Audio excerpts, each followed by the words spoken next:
ใส่เบื้องทักเอาไว้คือเก่าจับบริเวณคอนี่ก็ได้คอใส่นี่เนาะแล้วเอาผ้าเนาะมาเป็นตัวพี่โจมเบื้องหักนะเนาะอาจารย์บูมีผ้าเพเลยคันบูมีผ้าเพกันมีแต่พับอันนี้ตัวเสื้ออะไรพับนี่กับจุดนี่2 จุดเนาะผ้าบูมีผ้าเพอันนี้แมนอันนี้เขามีผ้าเพผ้าบูมีเนาะเขาจะเอาพับผ้าแล้วใส่นี่กับนี่เพื่อบูให้มันเสียดสีกันเนาะถ้าว่าเขามีผ้านี่จะเฮงเป็นกันดีคุณกันสิว่าบูมีเดี๋ยวอาจารย์ต้องพับเส้นจุดนั่นเอาเสื้อยืดเสื้อหยัใส่ได้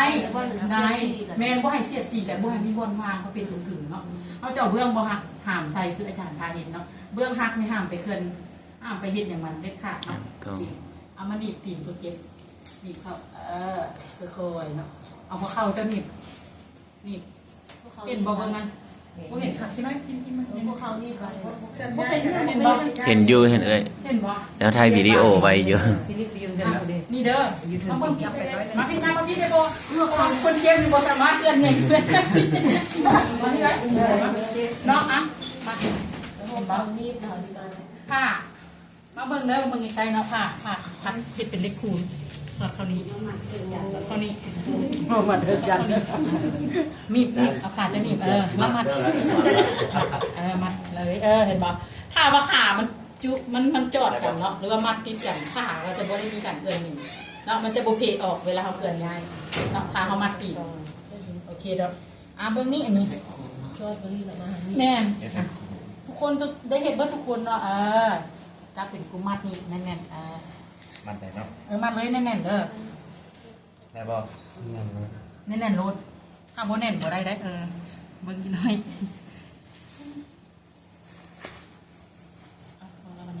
มัดให้เรามัดซะ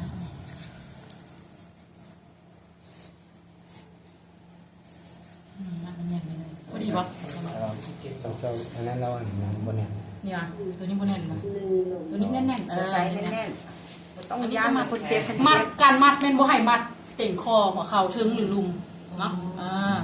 อาจารย์วันนี้อาจารย์ใส่หลายเส้นเลยหนึ่งทั้งเทิงนี่เด็กก็เคลื่อนง่ายก็ได้โอเคอันนี้มัดบ่ให้เป็นขอดอันนี้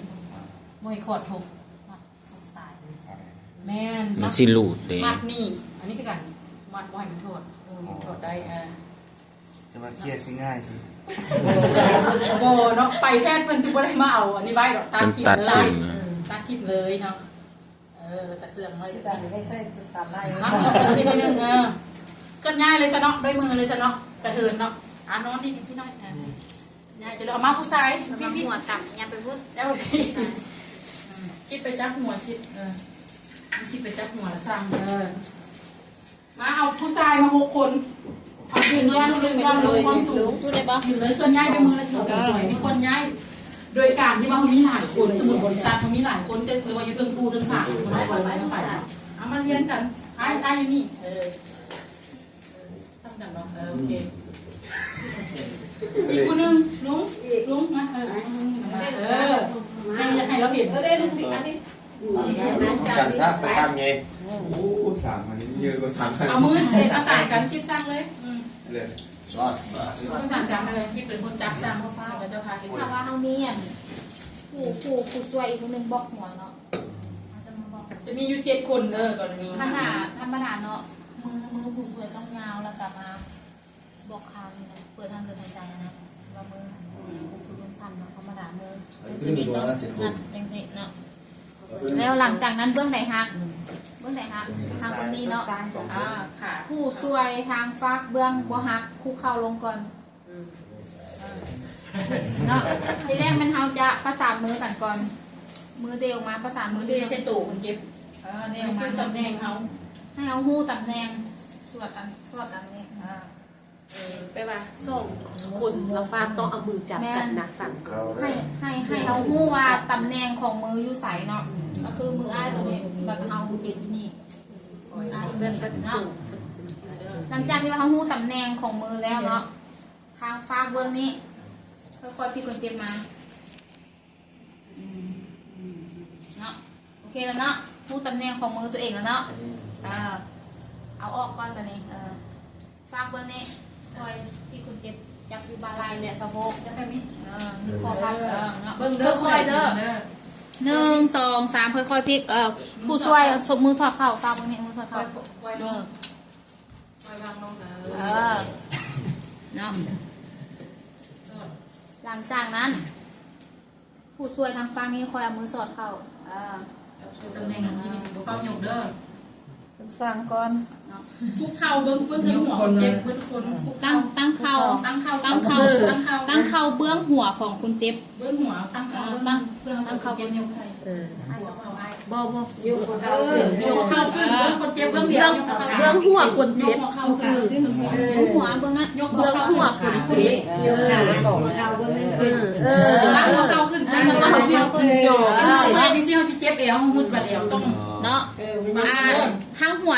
ข้าพเจ้าจะเป็นคนสั่งเนาะ1 2 3ตั้งใจหัวเข่าแมนให้เอาหัวเข่าบรรดาทานเนี่ยจุกันเนาะพร้อมบ่จุกันคือยกคนเจ็บขึ้นเนาะพร้อมบ่ เจ็บขึ้นตั้งสิหัวเข่า 1 2 3ยกคนเจ็บตั้งใส่หัวเข่า เอาหัวเข้าคือกันเอาหัวเข้าคือกัน